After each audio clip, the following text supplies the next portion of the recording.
অনেক দিন পর সেদিন চলে গিয়েছিলাম একটা অন্নপ্রাশন বাড়িতে। গিয়ে দেখি ফুচকেটা সবে খেতে বসেছে। তো সেখানে কিছুক্ষণ ওয়েট করে তারপরে আমরা চলে গেলাম আমাদের খাবারের জায়গায়। তো তোমরা চাইলে মেনুটা পজ করে দেখে নিতেও পারো।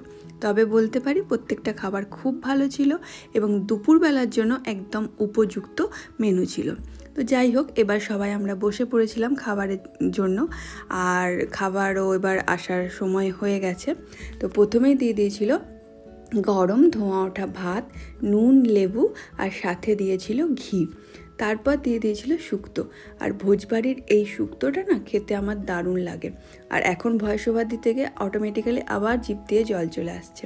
তো তারপর দিয়েছিল মাছের মাথা দিয়ে ডাল আর ঝুরঝুরে করে আলু ভাজা, সাথে লেবু চিপে খেতে অসাধারণ লাগছিল।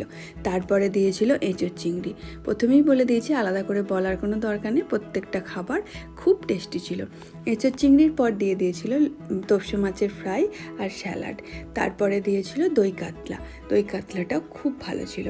তারপরে দিয়েছিল কচি পাঁঠার একদম গরম গরম ঝোল, যেটা ছিল সব থেকে সেরা। আমার তো অসাধারণ লেগেছে।